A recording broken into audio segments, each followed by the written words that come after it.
Hi, everyone, and welcome back to The Other Way. Today, I have such a special episode for you. I am speaking with my yoga and my Dharma teacher, Stephanie Phelan. Stephanie has a master's in psychology and is the founder of Inner Light Shine, which is an integrative approach to mind body healing. And today, we're having a very conversational episode. I would almost describe this as a friend to friend, sister to sister, Dharma talk meets feminine story on Stephanie's journey from segment producer for the Today Show to working as a yoga and meditation teacher. And this conversation is one that spans many important topics. I want to call out that Stephanie and I feel like we have such a sweet kinship, and there is a multi-generational aspect to this. I'm 35. She has shared that she is in her 60s.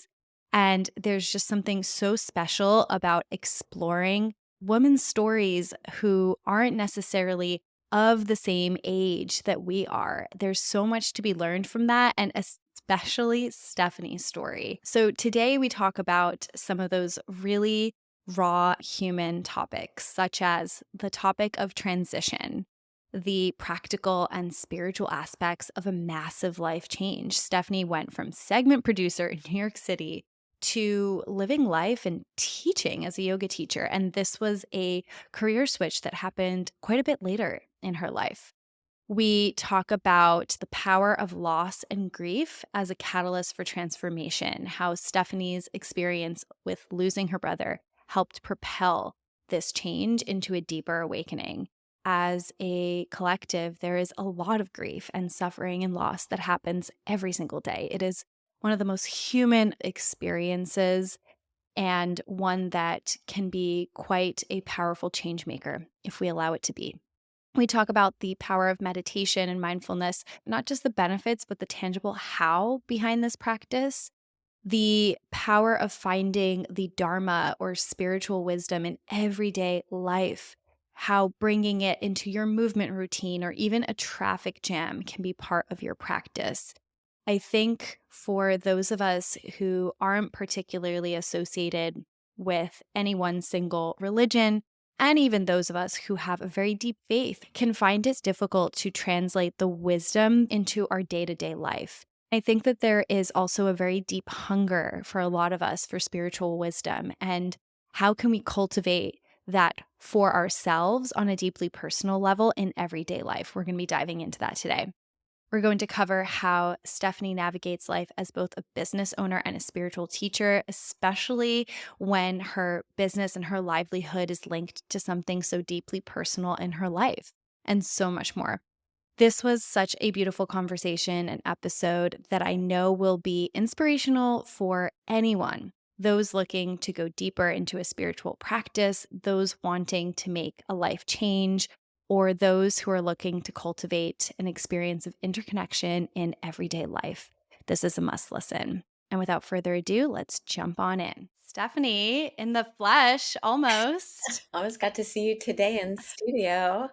I know. I know. I'm so bummed. And I was so sad to hear that I missed a special Dharma talk and playlist. I love your playlist already. So I can't even imagine what could be even more special about it. But I'm Yeah. so bummed.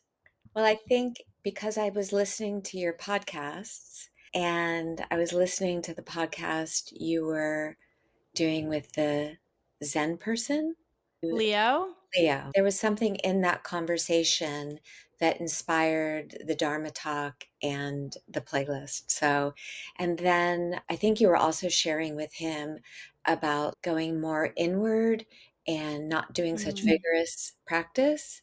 And so when you told me you were coming, I was like, okay, well, I'm not going to do 100 vinyasas today. Oh my god, well, considering the fact that I am, like, on my moon time, that would have been perfect if I could even get there physically to do that, but, Legs oh, up that the would have been wall is a so good one. perfect. Yeah. If you have a block at home, block under sacrum, legs to sky, or legs up the wall.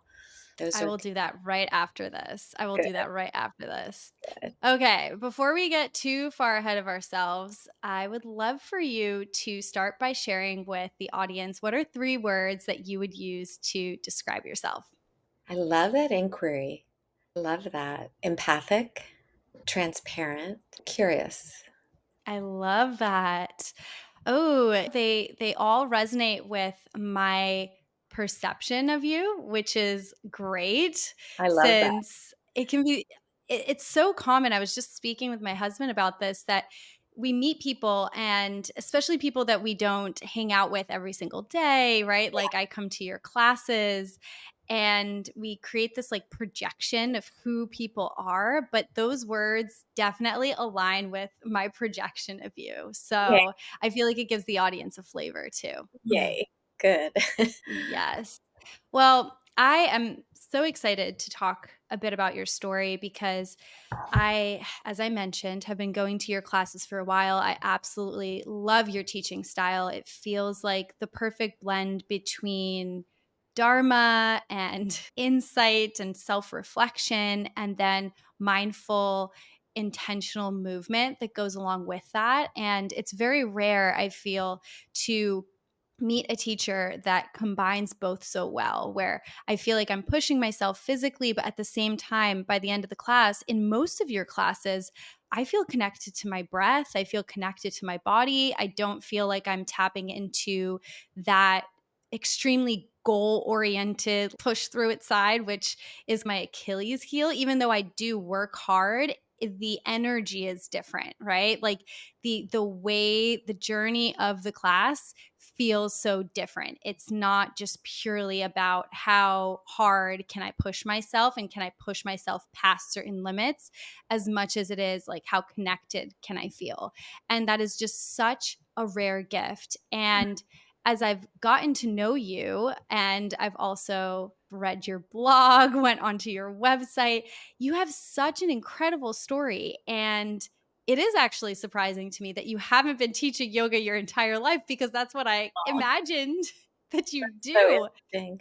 Well, I love what you say about my classes because recently, I would say since I moved to the North Bay and have Mm, been teaching here, I realized that if the class is just physical, if it's just exercise, right? If we're just getting a good sweat, then it's not really transforming and shifting how we live in the world.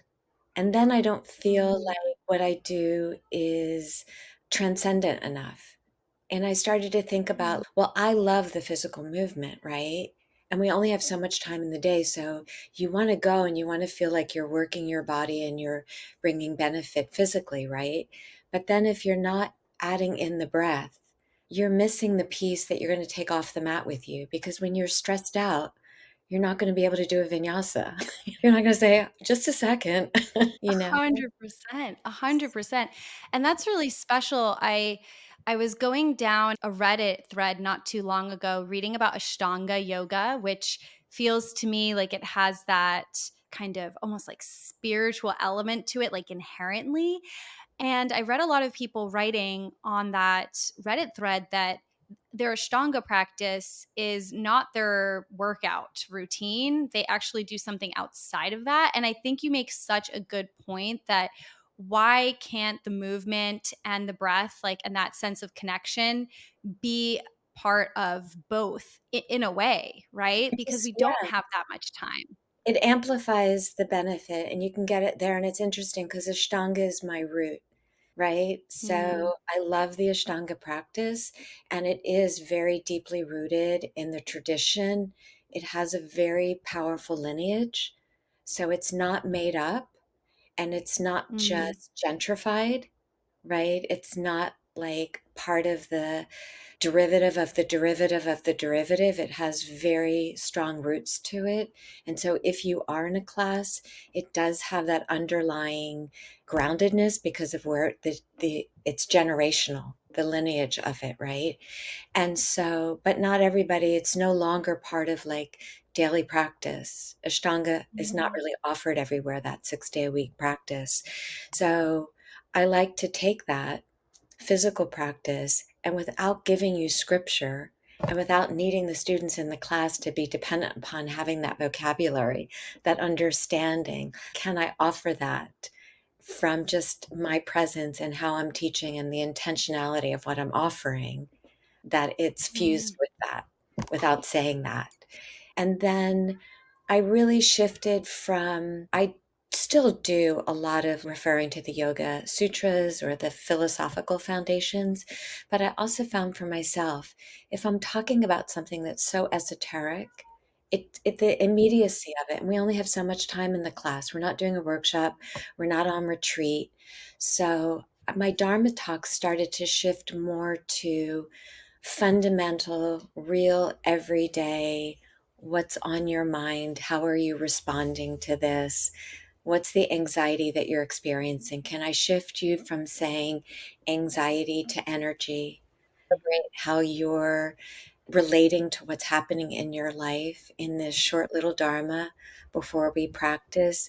And will that go with you off the mat? And when you start to have that ruffling of your feathers, those feelings that come up, will you then recognize that and use the tools that we've talked about in the practice in the moment?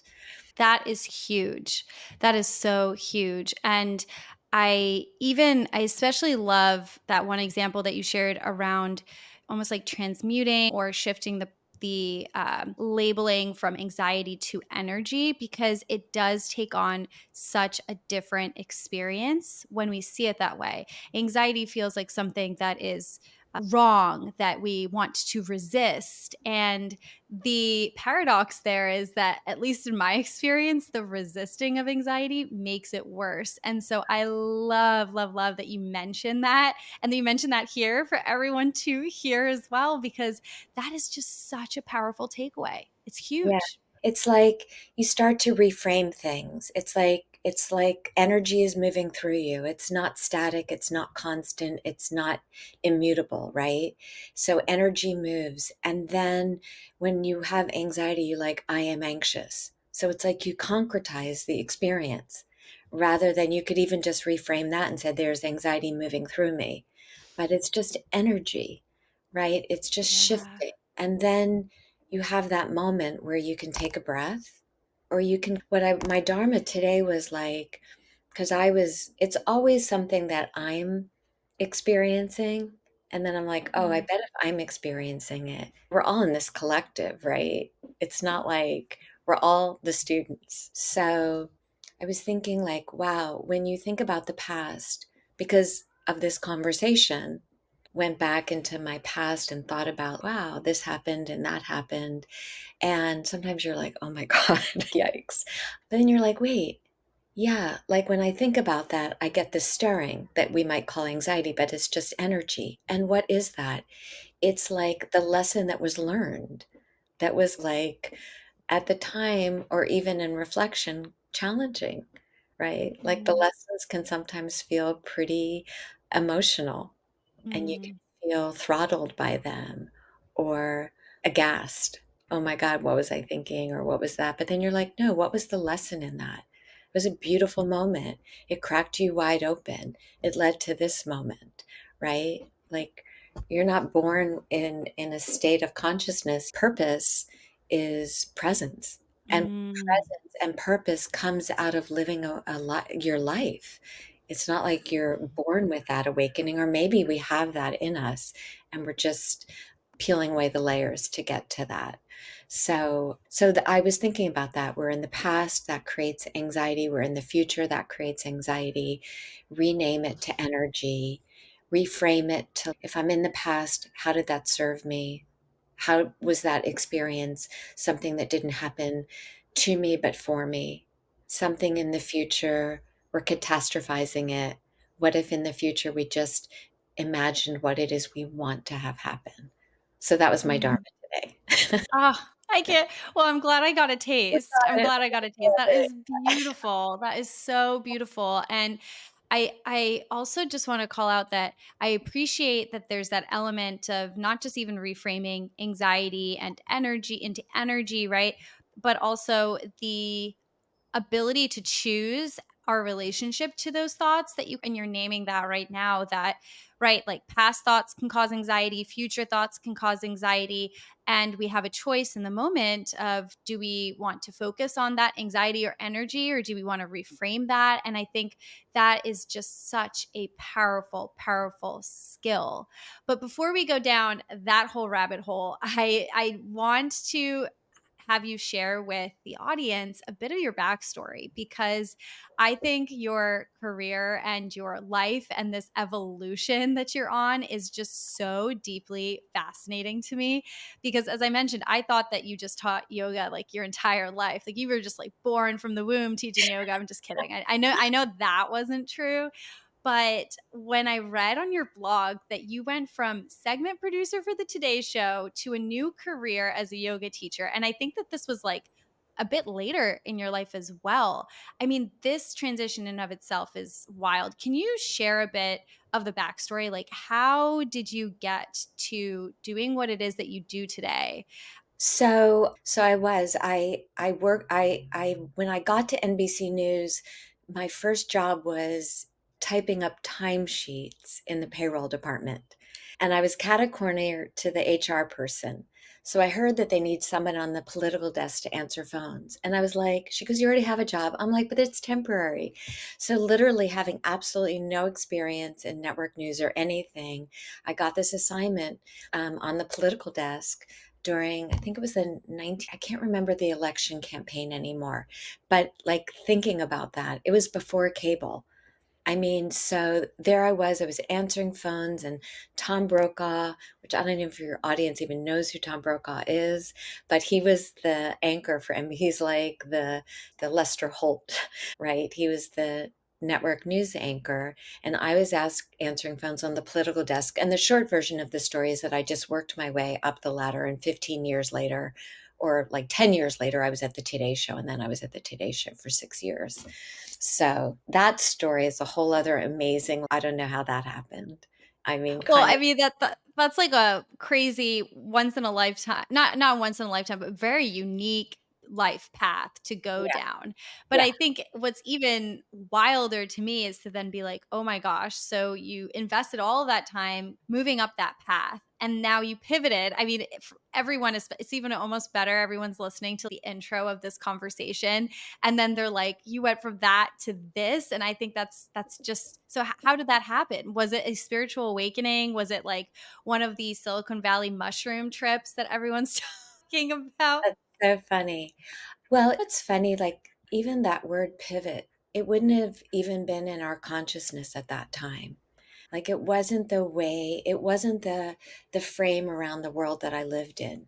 So as a network news producer, what I was doing was fascinating, and I loved my job. You had a front row seat on world events. I mean, I covered everything. The last story was 9/11. So I was there on the ground, and I was there covering Princess Diana and John F. Kennedy Jr. and the Berlin Wall coming down in Waco, Texas, and then Tom Cruise coming in for an interview, or Paul Simon playing concert in the outside the studio. So it was fascinating, and I loved my job. It was, I never had a moment of I'm burning out, I don't like it. It was just so amazing. And then I'm sure you can relate to this. My ex-husband and I moved to Los Angeles for a variety of reasons, but just wanting to. It was after September 11th, and everything really shifted in New York City. And we just thought we would have a different lifestyle on the West Coast. So we went to the West Coast, and my younger brother took his life. And I had just before that, I had done a story on the Today Show about yoga, and Christy Turlington was the guest correspondent for that.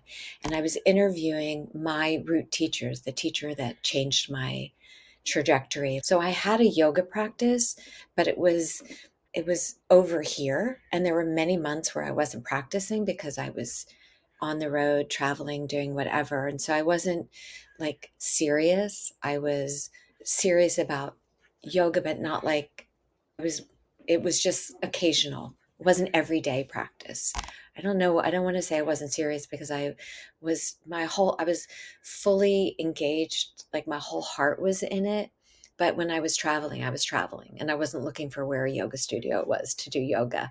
And it was way before it became central to our lives. Like I was sneaking out of NBC News with my mat. Like it was way long ago. Like when it was not a celebrity driven and every corner was a yoga studio and every rock hit a yoga teacher. But anyway, I did this story, and when you do a story, you get deep into the research.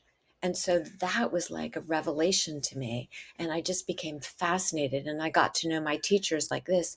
And it was so compelling that I started to have just, it was really something started to shift inside of me in doing this story. But it was just kind of like something shifts and it's there, not unpacked, just living inside of you. Then my brother took his life. Then I moved to Los Angeles, and I'm on the plane and I'm reading about a studio in LA. And when I did my studio, I did it about my teachers from Jivamukti Yoga, Sharon Gannon and David Life.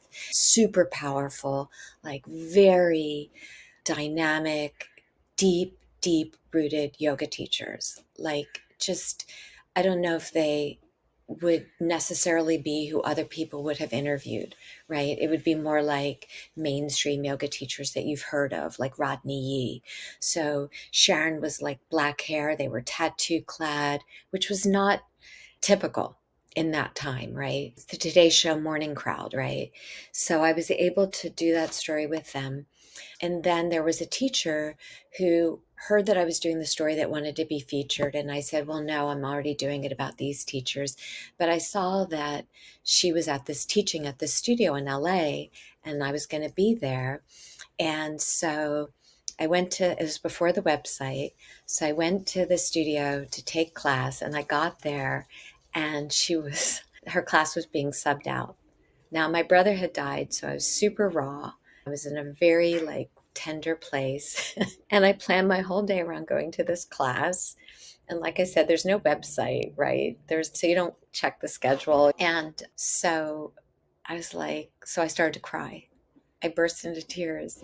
And this is Stephanie. This is so typical of me. There was a woman there and she said, oh, well, she's not here today, but she's doing a teacher training. And I was like, oh, I've always wanted to do a teacher training.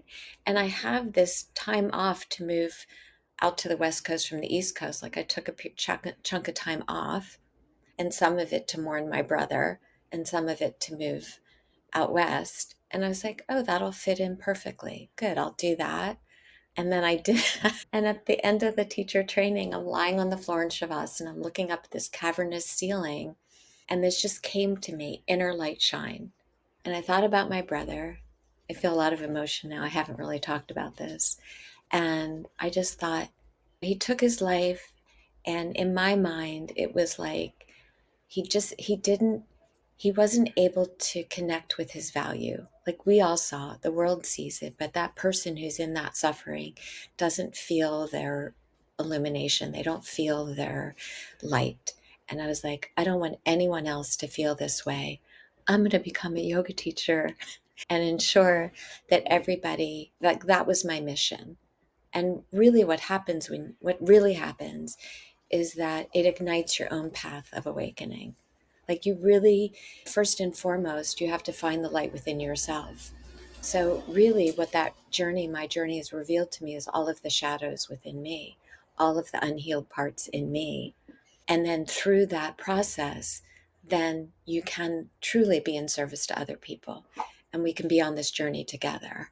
So that was the Oh my gosh, Stephanie, I mean, first of all, thank you so much for sharing all of that. I wasn't at all expecting any of that, and I'm so sorry to hear about your brother. I mean, you know this, but I have two younger brothers, and I just like I can't even imagine that. I can't fathom what that must be like. And I mean, what a wild turn of events to have that be this introduction to such a powerful shift or turn, or maybe it was never turn, it was just the straight path to really a huge catalyst in your life and for so many other lives too, because every single person that you are a teacher for or who take class with you, like they get to experience some of that. And that is just so, so, so powerful. I mean, that, but that doesn't take away from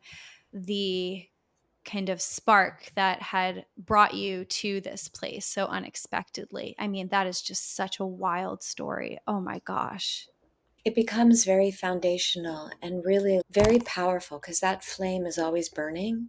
So that's my resource. That's my lineage. That intentionality of my teaching is always tethered to that initial original mission. Wow. I am curious because yoga as an industry has really, I feel, transformed over for the decades. I mean, I've been practicing yoga since I was about 18, 19, more casually, but pretty consistently over the years. And it's just turned into such a different industry, right? And a practice that has, as we were talking about, deep spiritual meaning also has been transformed into more of the fitness fad and all the different trends associated with it. And there's like this weird like commercialization that has taken place around a practice that also has such spiritual depth. And I'm curious, how has your relationship to yoga, like how is that transformed? Has it at the beginning where you went through this teacher training and you had this very clear light and purpose lit in within you around how you wanted to serve as a yoga teacher, how have you navigated some of these changes that have happened in the industry? Like, how have you not become disenchanted, or perhaps you have and then had to like change your relationship to it? What is it that keeps you going? And I want to add on before I pause, which is that like one of the things that I have personally struggled with yoga at many points is that it has such spiritual depth, but it can also lack it entirely, right? And so I feel like a lot of people, at least I could speak for myself, we turn to yoga to find that spiritual depth, that kind of connection, that inner light, that recognition, and not every class delivers that. And so it can be both the deepest practice and the most empty workout type of experience. So how has your relationship to it changed and what does it look like now? Well, first of all, what you're really expressing is like where I've really, the fusion that I've created with my offering, right? What you were saying, what you get out of the class is no matter what's happening externally, I continue to deepen into what I'm offering. So for me, I teach the class I would want to take. And that's what I would want to experience, right? I would want to experience the depth, but not necessarily give you scripture, right? But if you go to a class with a teacher, they don't even have to say anything. You'll feel that depth, right? You feel it when somebody is deeply rooted, immersed, if they meditate, if they live their life in this way.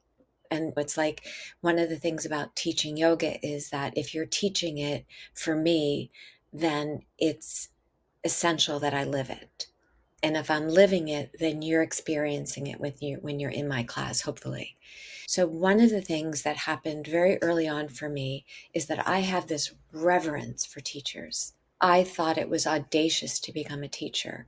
I mean, my teachers were really deeply steeped in a lineage. And so it was like, and there weren't so many of that teachers at that caliber. Those teachers that I studied with were like direct descendants of the teachers who taught it, like from India, right? Patabi Joyce, who was the Ashtanga teacher, taught Sharon Gannon and David Life. And then they evolved and they took that practice and maybe they modernized it, maybe in a way that was a derivative, but it was so steeped in the wisdom and so essential. Like my first classes in yoga, you had to chant. They were an hour and a half. You came early. You did not drink water. You did not leave, but it was beautiful. It was not punitive in any way, but it was very rich. And there was always a Dharma talk. And the Dharma talk, like I learned so much, like all of the tenets of the practice were a part of those initial classes that I took. So then if you fast forward like to classes where that's not even part of the context isn't even there. So to go back to my experience, after I did my first teacher training, I did 5 more. I did so many teacher trainings, studied with so many people, did it just felt like I didn't know enough to teach. So I literally did so many teacher trainings and from so many different points of view, which at the time felt very like chaotic and confusing because each teacher training had a very strong point of view about this is how you teach yoga, this is how you practice. But ultimately what that gave me is there's many ways up the mountaintop and all of that are flavors. It's like you're cooking. And so I have all of those spices, all of those ingredients inside of me. And then I went and got my master's in counseling psychology. I like was so curious and so wanted to enrich what I was offering and to have it be so deep and purposeful and meaningful. So at the time, getting to this point where I'm at now, that's why when I look back, I go, oh my God, what were you thinking? But I'm going, God, but look what you did. I forget that I did all of those teacher trainings and workshops and got my master's degree. And I'm like, oh, yeah. Oh, and I volunteered for 2 years before I taught.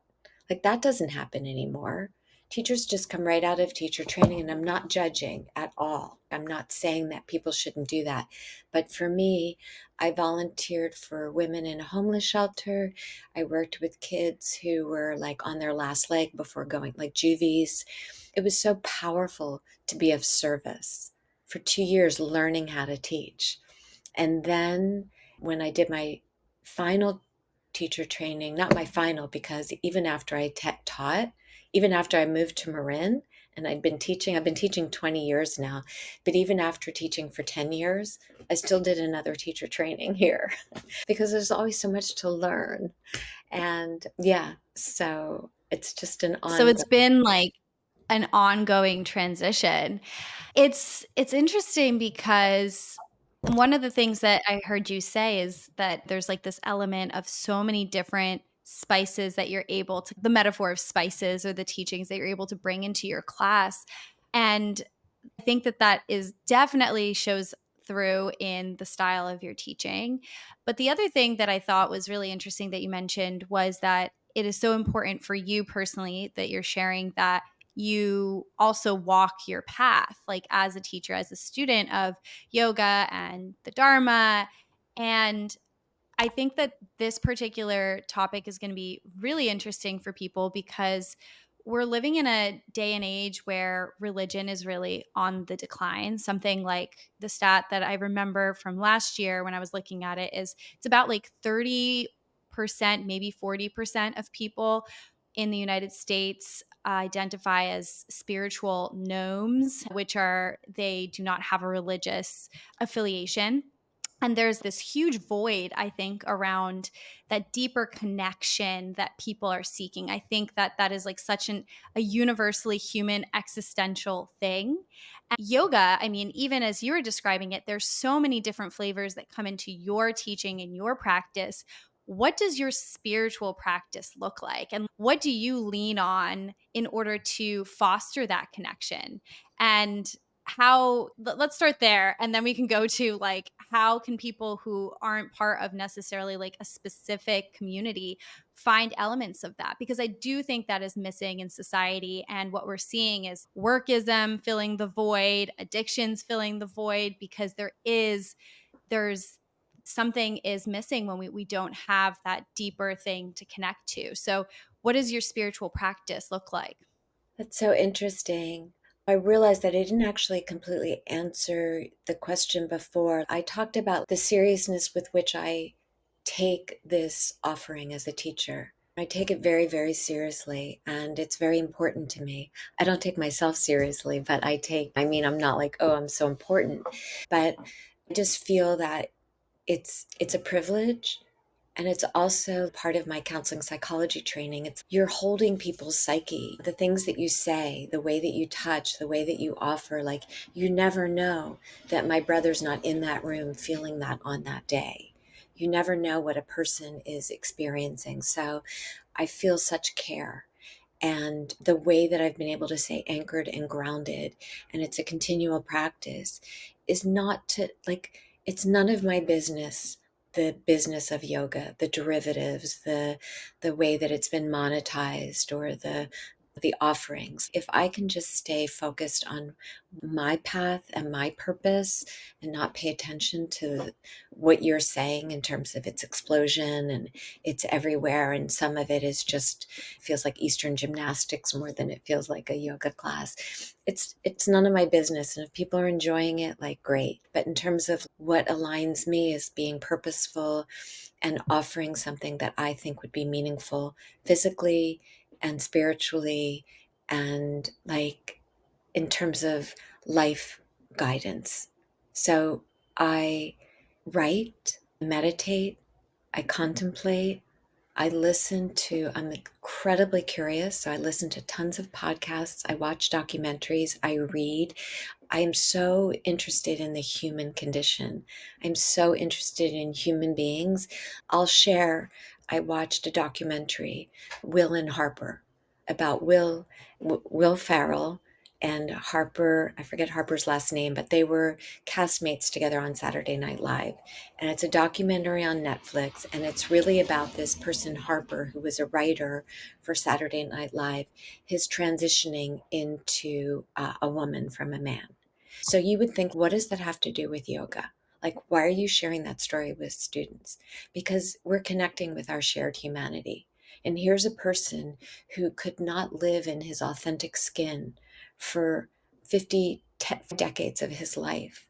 And that awakening inside of him, where his authenticity was no longer up for discussion, it was like essential that he make that choice. And I'm like, that's what we're teaching here, to come into your truth and to be that person.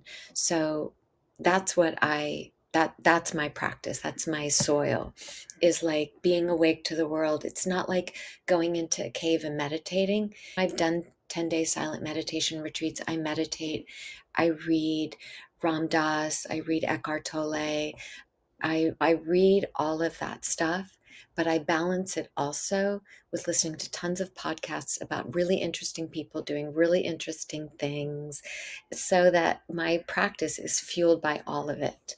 Life stories. So appreciate kind of the connection between what sounds like the esoteric teachings and the wisdom with like our modern world. And that's honestly some of what can make finding that spiritual connection when we're not part of some sort of a specific religious group, which I think the majority of, or a growing minority into majority of people feel called to. I think being able to bridge that gap is so important. And it's, I think, increasingly more difficult for us since there's like a lot of noise out there. But it sounds like really finding what resonates with you and like continuing to cultivate a blend of, it sounds like, practice with reflection and with human experiences and stories that almost bring the wisdom, the ancient wisdom to life, right? Like the story of authenticity or the story of hardship or the story of witnessing the difficult thing be impermanent and pass. You know what it is? It's connectivity. It's like, Mm, where are we all connected? We all, that's, if you can, in the short amount of time you have in class, and you spoke like people don't necessarily have, a lot of people have faith.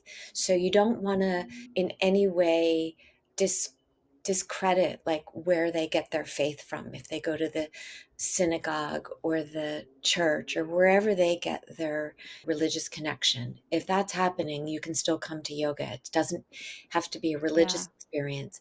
But also, as a human being, if we're practicing yoga and we're not becoming more self reflective, if we're not seeing our connection in one another, if we're not holding space for the person who's transitioning into a woman and recognizing our story in that, it's not the same story, but it is the same story, right? It's the story of being comfortable in our skin. It's like living out loud. It's feeling permission to be fully yourself.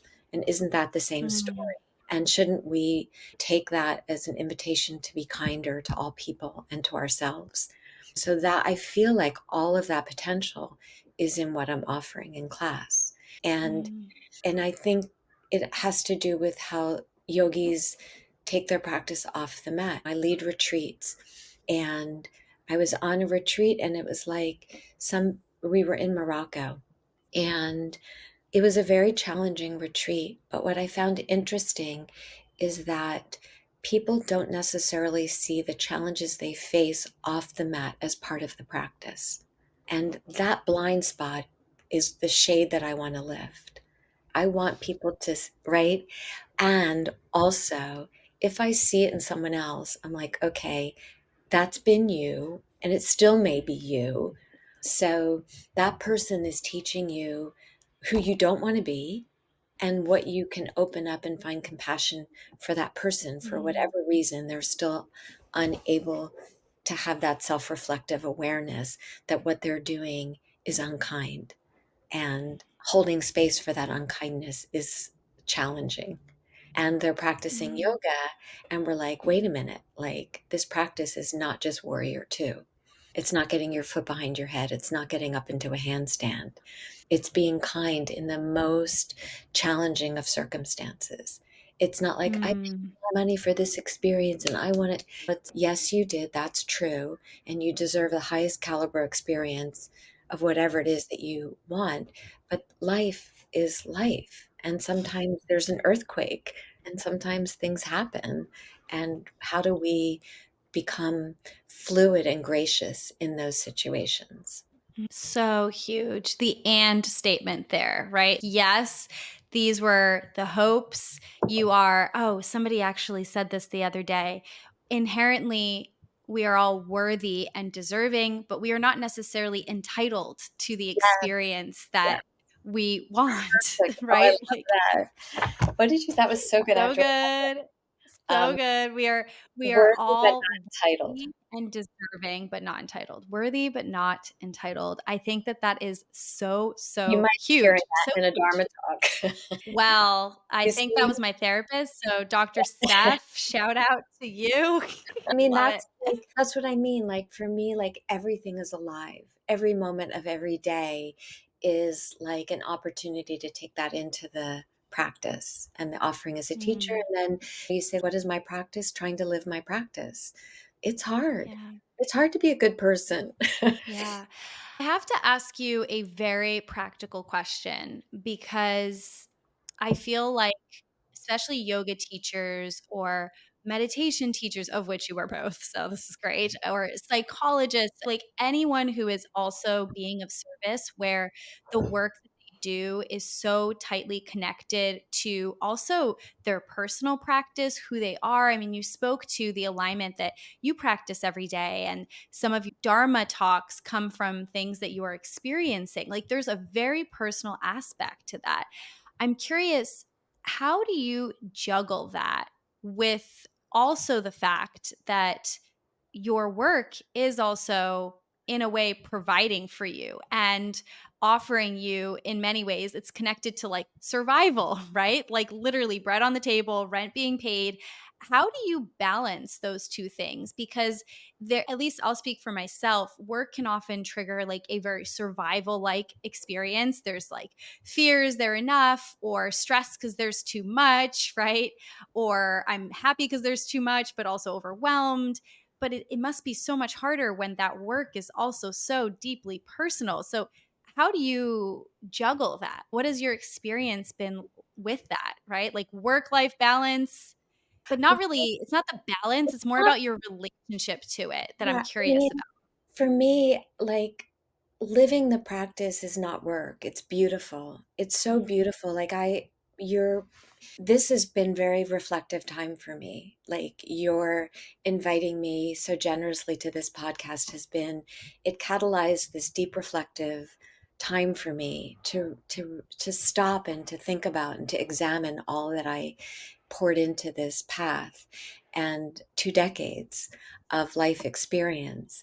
And the beauty of it and the privilege of it is the offering, and that it makes me worthy of the time that I spend doing the things that I do that enhance my offering, right? Like it's not it's the way I live my life. I don't feel like that's work, even though that is fused into my work. The challenge for me is that. That's what's challenging. And that's the part that I'll be like, what the heck were you thinking? I mean, I was a network news producer with a 401k, right? And paid vacation and made good money. And I think to me, that's the most challenging part of my path. And I think some teachers have found tremendous success at that. So for me, I would say that it's just trying to find a way to stay true to what's important to me, like the values I have with what I'm offering, and not let the uncertainty of the financial realm of the practice be a part of my experience. It's just be where my feet are, trust the universe, keep offering, keep doing what you're doing. You're going to be fine. You've always been fine. You'll be fine. What an incredible perspective. It sounds like there's an element of becoming consciously aware of that thought pattern and not allowing that to become you, right? Like to witness it, but not necessarily be constantly experiencing that fear or that scarcity or being pulled into the unknowns. And these are like very real human experiences that all of us feel. And but to not allow them to take hold, it sounds like. Everything I go through goes through like the filter, the what is that when you used to sift, the sifter, like when you're sifting flour. Like all of my life experiences get sifted through that, and that's like the illumination that becomes part of my offering as a teacher, right? So it includes my own human experience, right? The comparative mind, comparing oneself to other teachers or other styles of teaching or other people's lives and the foundation that they may have that I don't have. And I'm like, but Mm. that's all part of my practice as a teacher, is to not deny the humanity of who I am and to feel that somehow as a teacher you could avoid any of that. You're just living your life like everybody else is, and just because your particular form of employment work is of a spiritual nature, you're still in this world and of it, and maybe not of it, but of it in terms of the requirements, right? I still have to pay my tax. Yeah. Well, I think that you bring up such a incredible example, I would say, in how it is that you handle this particular situation because I'll speak from my own experience, but I do know that this is a very common one in at least my friend group and what I've seen in this community, which is that very often we can separate the work self from the spiritual self from the, I don't know, mom self, right? And I think that there's an element of actually not doing that you're describing, which is that, okay, like you are a yoga teacher, a meditation teacher, of course, and you also practice this yoga and you practice this meditation, and it's actually very personal for you. And it also pays your bills, and you have to pay taxes on your earnings or your business every year, and et cetera, et cetera, et cetera. Right.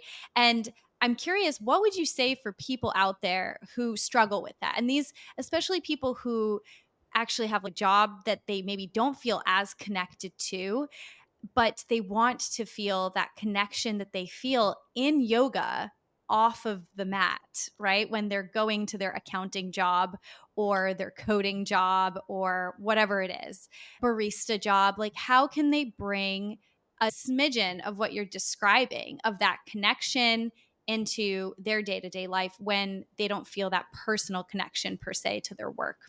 I believe that everything has deep purpose that we do bring by choice to each experience that we offer. So, like, what is my purpose? My purpose is to be a barista who is kind to the customers who come into the and treat everybody as if you're serving like a worthy human being. If you're an accountant, like, not to feel like, oh, I have to become a yoga teacher to live a meaningful life. Like, it's just so not true. It's whatever you do, you bring your humanity to that experience. You bring your humor, you bring your kindness, you bring your. I just don't see it as like you have to be a preacher or a meditator or a Zen Buddhist or a yoga teacher to live like a person of consequence with humanity and kindness and goodness and to feel that your life is purposeful. What a beautiful reminder and note to land on. I think that that element of bringing your presence, bringing your values, it sounds like, bringing your heart to the things that you do, I think leading from that place, there's so much power there. I mean, I'm even thinking about I consult on the side in tech, and I definitely bring that part of myself to the work that I do. I mean, I'm working as a product person, so I'm thinking about the features that we're building, but I'm bringing like my moral compass, my ethical values, my thoughts, not just for the team that I work with, but also the people that will be using this product into that as well. And yeah, I think that's such a powerful shift because that changes Yeah. the dialogue. Well, it's this very common thing that we do, which is I want to do something more meaningful. But the Yeah. truth is that wherever you go, there you are, right? So, and if you think becoming a yoga teacher gives you a free pass and somehow like you wake up with this halo over your head and rainbows everywhere, it's like I'm you, you are I. We're all like in this together. We're all rolling up our sleeves, building the plane while we're flying it, trying to figure out like how to get to where we want to get to, be in the present moment. And ultimately, like inside of all of that is our capacity, no matter what our circumstance, is to be somebody who wants to be awake, somebody who wants to Mhm. be more self aware, aware of the effect we have upon one another. That is like the lesson I learned from my yoga teacher, Sharon Gannon, who, when she wrote me a thank you note for the Today Show story, said the greatest impact we have is the effect we have upon one another. I was a network news producer. I was not a yoga teacher when she wrote me that note. And it was who I was and what I brought to her experience and that experience. And so in every moment, So well said. Oh my gosh, Stephanie, I could keep chatting yeah, with you, but we are over time. So I would love for you to leave the audience with where can people find you? If there's anything you want to share with them about things you have coming up, etc., please do. And I will link everything below so you don't have to spell anything out or anything like that. right. We never even got to aging. No, we didn't get to that. That might have to be a part two. Let's That I was just like, we're we have going to with do this part 2. flow. We're just going We have to there. do part 2 because it's so We had a like Dharma talk just now, by the way. It was literally a Dharma conversation. That's what just it's true. happened. That's awesome. So my website, I'm offering in March, one of my favorite locations, Haramara Yoga Retreat. That's in March of 2025. And then in September, end of September, October of 2025, a yoga retreat in Sardinia. And the beauty of retreats is, oh, you have to come. Kasha, you have to I know. come. It sounds so It amazing. It sounds it's just so amazing. beautiful. So those 2 retreats, obviously my classes, my website, I don't know. Yeah, just Ah, amazing. Well, thank you so much, Stephanie, for joining today. Thank you for speaking with me and with this audience. It was really a joy. I appreciate it. I appreciate the invitation. It's such a privilege. You're so lovely. I'm just so like grateful to have you in my universe, and I also love what you're doing with Inflow. I think that's very beautiful. So thank you. Thank you. All right. Thanks, everyone, for listening. See you next time.